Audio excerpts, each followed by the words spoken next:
News நேயர்களுக்கு வணக்கம். மக்களை காப்போம், தமிழகத்தை மீட்போம். அதிமுகவோட தேர்தல் பிரச்சார பயணம் வெகு சிறப்பா தினமும் போயிட்டு இருக்கு. ஆமா, அதுல எடப்பாடி பழனிசாமி அவர்கள் எல்லா விஷயத்தையுமே சொல்லிட்டு வராரு. அதாவது 2021 திமுக ஆட்சி அமைஞ்சதுக்கு அப்புறமா அவங்க என்னெல்லாம் செய்யறேன்னு சொன்னாங்க, அதற்கு மாறா என்னெல்லாம் பண்ணிட்டு இருக்காங்க, இதெல்லாம் யாருமே கேள்வி கேட்க மாட்டீங்களா, உங்களுக்காக நான் கேள்வி கேட்கிறேன் அப்படின்ற மாதிரி ஒரு ஒரு விஷயமா நேற்று பகிர்ந்துட்டு வந்தாரு. அந்த வகையில அவர் சொன்ன ஒரு விஷயம் என்ன தெரியுமா? என்னது? விவசாயி அப்படின்னு நம்ம தினந்தோறும் சொல்லிட்டு வரோம், சரியா? அதுக்கேத்த மாதிரி ஒரு விஷயம் குறிப்பிட்டிருந்தாரு. காவிரி குண்டாறு திட்டம்.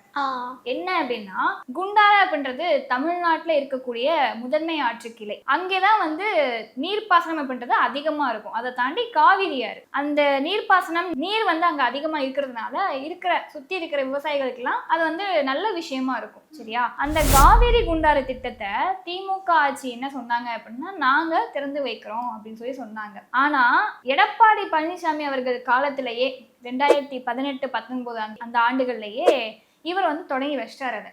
இதனால கிட்டத்தட்ட 14,000க்கும் மேல விவசாயிகள் இதனால நலம் பெற்று வந்துட்டு இருக்காங்க. அதான் சொல்லியிருந்தாரு, காவிரி குண்டாறு திட்டத்தை எங்களுடைய ஆட்சி காலத்துல நாங்க துவங்கி வச்சோம். நான் என்னுடைய ஆட்சி காலத்துல துவங்கி வச்சேன். எம்ஜிஆர் காலகட்டங்கள்ல அதிமுக தலைமையில இருந்து அவர் துவங்கி வச்சாரு. அதுதான் இப்ப போயிட்டு இருக்கு. அதனால நிறைய விவசாயிகள் பலனடைகிறாங்க. ஆனா நீங்க என்ன பண்றீங்க, உங்களுடைய ஆட்சியில திருப்பி நாங்க அதை கொண்டு வரோம் அப்படின்னு சொல்லிட்டு அதுக்கு பேரை வேற மாத்தி நீங்க நாங்க செஞ்ச திட்டம் மாதிரி அதை கொண்டு போயிட்டு இருக்கீங்க. அதான் நம்ம தினம் பேசுறதுதான். ஸ்டிக்கர் ஒட்டுறது திமுக அரசுக்கு புதுசான ஒரு விஷயம் கிடையாது. அப்புறம் இன்னொரு விஷயம் சொன்னாங்க, அதாவது நகை 5 பவுன் நகை இருந்துச்சு அப்படின்னா அதை நீங்க பேங்க்ல வச்சிருந்தீங்கன்னா அந்த நகையை நாங்க ஆட்சிக்கு வந்த பிறகு மீட்டு கொடுக்குறோம்னு சொன்னாங்க. இந்த பேச்சை கேட்டு பல மகளிர், பல குடும்ப தலைவிகள் என்ன பண்ணாங்க, வீட்டுல பத்திரமா இருந்த நகையை, சரி எப்படியும் இவங்க தான் ஆட்சிக்கு வர போறாங்க, வந்தா கண்டிப்பா நகையை மீட்டு கொடுத்துருவாங்கப்பா அப்படின்றத நம்பி நகையை அடகு வச்சு இந்த காத்திருந்த காலங்கள் போகுது தெரியுமாங்கல்ல, அந்த மாதிரி மொத்தமா ஓடியே போயிடுச்சு. இப்ப வர அந்த நகையை மீட்டே கொடுக்கலடி. இதுல இன்னொரு ஒரு விஷயம் என்னன்னா, இந்த ஆசை அப்படின்னு ஒரு விஷயம் இருக்கு பாத்தியா, மக்களை அழிச்சிடும் அப்படின்னு சொல்லுவாங்க. ஆசையை ஏற்படுத்தணும் அப்படின்னா அவங்க ஆட்டோமேட்டிக்கா வர போறாங்க நம்ம வலைக்கு அப்படின்ற மாதிரி உதயநிதி ஸ்டாலின் அவர்கள் என்ன பண்ணாங்க, நீங்க சொன்ன இந்த நகை திட்டத்துல 5 பவுனுக்கு கீழே கம்மியா நீங்க வச்சீங்க அப்படின்னா அதை நாங்க அந்த கடனை தள்ளுபடி பண்ணுவோம் அப்படின்னு சொன்னாங்க. இந்த சொல்ல நம்பி கிட்டத்தட்ட 48 லட்சம் பெண்கள் அவங்க கழுத்துல அணிஞ்சிருக்கக்கூடிய 5 பவுனுக்கு கீழே இருக்கக்கூடிய நகையை கொண்டு போய் வச்சாங்க, சரியா? அதுக்கப்புறமா அவங்க என்ன சொன்னாங்க தெரியுமா? என்ன சொன்னாங்க? ஒரு 1/2 பவுன் 1 பவுன் 2 பவுனுக்கு உள்ள இருக்க நகையை மட்டும்தான் நாங்க தள்ளுபடி பண்ணுவோம். அப்புறம் எதுக்கு ஆரம்பத்துல 5 பவுனுக்கு உள்ள இருக்கிற எல்லா நகையும் தள்ளுபடி பண்றோம்னு சொன்னாங்க அப்படின்னு மாத்தி பேசிட்டு 48 லட்சம் மக்கள் இருக்காங்க, பெண்கள் வச்சிருக்காங்க அப்படின்னா அதுல சராசரியா 33 லட்சம் பெண்களுக்கு மட்டும்தான் தள்ளுபடி பண்ணாங்க. அப்போ இதை முதைய சொல்லியிருக்கணும், 1 பவுன் 2 பவுனுக்குள்ள இருக்கிறது மட்டும் தான் நாங்க தள்ளுபடி பண்ணுவோம் அப்படின்னு. 5 பவுன் வரைக்கும் ஏத்தி விட்டுட்டு எல்லாரையும் கொண்டு போய் வைக்க வச்சுட்டு வட்டி விகிதத்தை ஏத்திட்டு அதுக்கப்புறமா 2 பவுனுக்குள்ள இருக்கிறதான் தள்ளுபடி பண்ணுவோம் அப்படின்னு சொல்லிட்டாங்க. இப்போ இவங்க என்ன சொல்றாங்க, சொல்றது ஒண்ணு செய்யறது ஒன்னாதான் இருக்கு. நீங்க ஆரம்பத்துல இதைத்தான் செய்ய போறோம், இப்படிதான் இருக்க போகுதுன்றத முன்னக்கூட்டியே சொல்லியிருந்தா ஒரு பையன் ஓட்டு போட்டிருக்க மாட்டாங்க. அதுக்காக ஆரம்பத்துல நாங்க அது பண்றோம் இது பண்றோம்னு பில்டப் மட்டும் பெருசா கொடுத்துட்டு காத்து போன புஷ்வான மாதிரி ஆயிடுச்சு மொத்தமா. அதே மாதிரிதான் இந்த 1000 ரூபாய் மகளிருக்கு கொடுக்குறோம் அப்படின்னு சொல்லிட்டு ஒரு வாக்குறுதி கொடுத்திருந்தாங்களா, அதுல என்னாச்சு, தகுதி உள்ள தலைவிகளுக்கு மட்டும் 1000 ரூபாய் கொடுக்கப்படும் அப்படின்னு ஆட்சி வந்ததுக்கு அப்புறம் மாத்தினாங்களா, அதே மாதிரிதான் இதையும் மாத்திருக்காங்க. இப்போ அந்த தகுதியெல்லாம் உங்களுக்கு தேவையில்ல. இந்த உங்களுடன் ஸ்டாலின் முகாம் நடக்குது தெரியுமா, அங்க யாருக்கெல்லாம் அந்த 1000 ரூபாய் பணம் வரலையோ அவங்க எல்லாம் அந்த முகாம்ல சொன்னீங்க அப்படின்னா உடனே பணம் வந்துரும் சொல்றாங்க. 4.5 வருஷமா ஒரு லேடி பேசுறது கூட கேட்டேன், 4.5 வருஷமா நீ எனக்கு அந்த 1000 ரூபாய் பணம் கொடுக்கல, அப்ப அந்த 4.5 வருஷத்துக்கு சேர்த்து வட்டியோட என் பேங்க் அக்கௌண்ட்ல போடுவியா அப்படின்னு கேட்டிருக்காங்க. கரெக்ட் தானே? போடுவாங்களா? இவங்க நல்ல பட்ட நாமத்தை தான் போடுவாங்க. இது மட்டும் இல்ல, இன்னொரு ஒரு விஷயமும் நடந்திருக்கு. என்ன அப்படின்னா, எடப்பாடி பழனிசாமி அவர்கள் ஒரு விஷயம் குறிப்பிடுறாரு. என்னன்னா, கிராமத்து தோட்டத்துக்குள்ள வீடு கட்டுனாங்க அப்படின்னா நார்மலாவே வீட்டுக்கு வரி அப்படின்றது அதிகமா தான் இருக்கு. இப்போ இருக்கிற ஆட்சியில அதிகமா தான் இருக்கு, சரியா? அதை மீறி கிராமத்து தோட்டத்துல வீடு கட்டுனாங்க அப்படின்னா இன்னும் வரி அதிகமாகும். பிளஸ் வீடு அங்க இருந்து அகற்றப்படும் அப்படின்ற மாதிரி ஒரு விதியை கொண்டு வந்திருந்தாங்க. ஆனா அந்த விதியை வந்து சரிவர மக்கள் கிட்ட கொண்டு போய் சேர்த்தாங்களா அப்படின்னு கேட்டா கிடையவே கிடையாது. ஏன்னா சாமானிய மக்களுக்கு வந்து அந்த விஷயம் தெரியவே தெரியாது. இப்போ திமுக ஆட்சி வர்றதுக்கு முன்னாடி ஒரு 2005, 10, 15 ஆண்டுகள்ல கிராமத்து தோட்டத்துல வீடு கட்டியிருப்பாங்க இல்லையா? அப்ப அவங்களுக்கு இந்த திட்டம் பத்தி தெரியாது. அந்த திட்டம் அப்ப வரவே இல்லை. சரியா? இப்ப என்ன பண்றாங்க அப்படின்னா திமுக ஆட்சியில அப்ப கட்டின வீட்டுக்கு இப்ப போய் செக் பண்ணிட்டு நீங்க கிராமத்து தோட்டத்துல வீடு கட்டிருக்கீங்க அப்படின்னு வீட்டுக்கு சீல் வச்சுட்டு வந்துடுறாங்க. எது இவங்க ஆட்சிக்கு முன்னாடி கட்டின வீட்டுல இப்ப போட்டு சீல் வச்சுட்டு இருக்காங்களா? என்னடி இது? இதுல வந்து இந்த திமுக அரசு வந்து மக்களுக்கான அரசு, மக்களுடைய தேவையை புரிஞ்சுட்டு மக்கள் நலன் அக்கறைப்படுற அரசின் வேற எதுக்கு இந்த வெத்து விளம்பரம் பண்ணிட்டு சொல்றாங்க? அதைத்தான் எடப்பாடி பழனிசாமி அவர்கள் என்ன சொல்லியிருப்பாரு அப்படின்னா, வெக்கமா இல்லையா உங்களுக்கு? நீங்க வந்து உங்க ஆட்சியில ஒரு விஷயத்த கொண்டு வரணும் அப்படின்னு சொல்லிட்டு கொண்டு வந்தீங்க, அதை மக்கள் கிட்ட நீங்க தெளிவா போய் சேர்த்தீங்களா?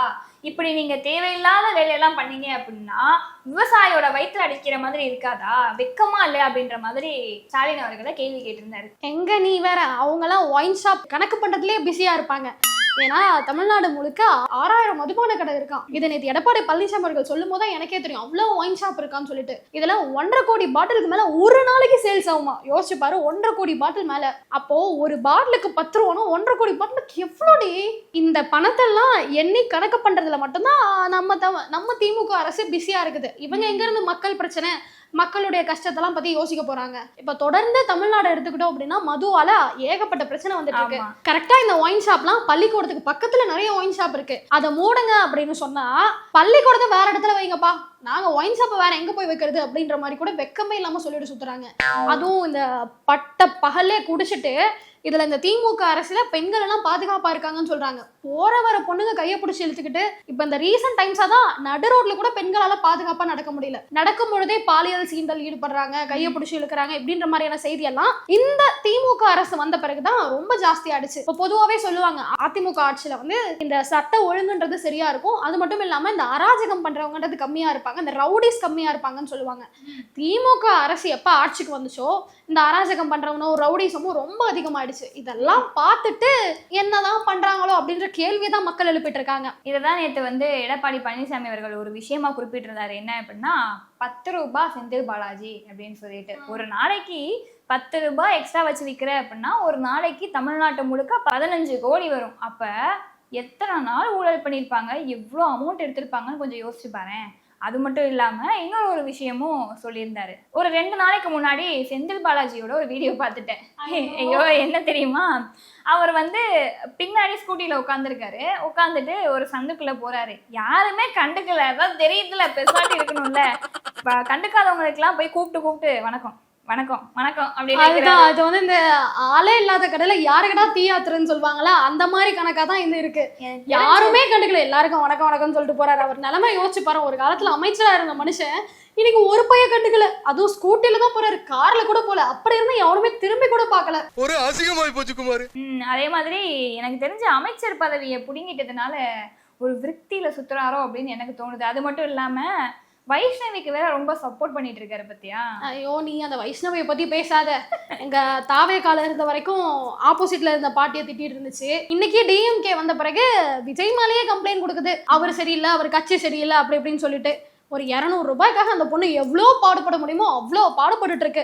இதுல வந்து யங்ஸ்டர்லாம் அரசியலுக்கு வரணும்னு நினைக்கிறாங்க, அதுவும் இளம் பெண்கள் அரசியலுக்கு வரணும்னு நினைக்கிறோம். நீங்க இந்த மாதிரி மீம் ட்ரால்லாம் பண்ணீங்கன்னா எப்படி நாங்க அரசியலுக்கு வருவோம் அப்படின்ற மாதிரி கம்ப்ளைண்ட் வேற சொல்லிட்டு இருக்கு. விர்ச்சுவல் வாரியர்ஸ் மேல கம்ப்ளைண்ட் கொடுத்துருக்காங்களாம். அதுவும் அதாவது திராவிடம் அப்படின்னா என்னன்னு அவங்களுக்கு தெரியவே தெரியாது. சரியா? டிஎம்கே எப்போ உருவாச்சுன்னு கூட அவங்களுக்கு தெரியாது, எப்போ துவங்கப்பட்டதுன்னு கூட அவங்களுக்கு தெரியாது. அவங்க வந்து இப்ப திமுகக்கு 200 ரூபாய் கொடுக்குற அந்த ஊப்பி மாதிரி ரொம்ப பயங்கரமா டிவிகேவை அட்டாக் பண்ணி பேசுறதும் விஜய் அவர்களை வந்து அட்டாக் பண்ணி பேசுறதும் தாங்க முடியல. அதையுமே எடப்பாடி பழனிசாமி அவர்கள் குறிப்பிட்டிருந்தாரு. அவங்க பண்ண கெட்ட விஷயங்கள் எவ்வளவு விஷயம் இருக்கு, அதெல்லாம் தெரிஞ்சுமே எப்படி உடனே உங்களால் சப்போர்ட் பண்ண முடியுது, அப்ப நீங்களும் 200 ரூபா வாங்கிட்டீங்களா அப்படின்ற மாதிரி கலாச்சி பேசியிருந்தாரு. அப்புறம் இன்னொரு விஷயம் என்னன்னா, இந்த கொரோனா காலம் எவ்வளோ ரொம்ப கியூரியஸான ஒரு காலம், யாராலையுமே எதுவுமே பண்ண முடியல. அந்த மாதிரி ஒரு சுச்சுவேஷன்ல கூட விலைவாசி அப்படின்றது ஏத்தவே இல்லை. அதிமுக அரசு ஆட்சியில இருக்கும் போது அந்த டைம்ல விலைவாசி ஏத்தல. ஆனா இப்போ ஓரளவுக்கு எல்லாருமே ஓகேவா தான் இருக்காங்க. இந்த டைம்ல சரசரன்னு விலைவாசியை வர ஏத்திட்டு இருக்காங்க பாரு. அது மட்டும் இல்லாம இன்னொரு விஷயமும் குறிப்பிட்டிருந்தாரு. அதாவது அதிமுக ஆட்சியில இருக்கும்போது கோ பேக் மோடி அப்படின்னு சொல்லிட்டு இருந்தீங்க. ஆனா இப்ப என்ன சொல்றீங்க, வெல்கம் மோடி வெல்கம் மோடி அப்படின்னு சொல்றீங்க. அப்ப வேற எதுவும் இல்ல, இடி ரைடு தான், அங்கங்க ரைடு பண்ணிட்டு இருக்காங்க தெரியுமா? எங்க நாளைக்கு நம்ம தலையும் தட்டிடுவாங்களோ அப்படின்ற ஒரே பயத்தினால அன்னைக்கு கோ பேக் மோடியா இருந்தது, இன்னைக்கு வெல்கம் மோடி ஆயிடுச்சு. வர வர இவங்க பண்றது எல்லாமே அப்படியே பச்சோந்தி மாதிரியே இருக்கு. பச்சோந்தியே தான், பச்சோந்தியே தான், அந்த மாதிரி எல்லாம் பார்த்துட்டு வராங்க. சோ இதுக்கு மேல நிறைய விஷயங்கள் அவர் பேசியிருந்தாரு. அடுத்து இன்னைக்கு எங்க போறாரு அப்படின்றத பார்த்துட்டு அடுத்தடுத்த பதிவுகள்ல அவர் என்னெல்லாம் கேள்வி கேட்டிருக்காரு, அதற்கு பதில் வருதா இல்லையா அப்படின்றத நம்ம டிஸ்கஸ் பண்ணுவோம். ஒவ்வொரு மாதமும் 1 கோடிக்கும் அதிகமான பார்வையாளர்களை சென்று சேரும் நியூஸ் டிஎன் சேனலில் உங்கள் நிறுவனத்தை விளம்பரப்படுத்த வேண்டுமா? திரையில் தெரிகின்ற 8072147276 என்ற எண்ணை தொடர்பு கொள்ளவும்.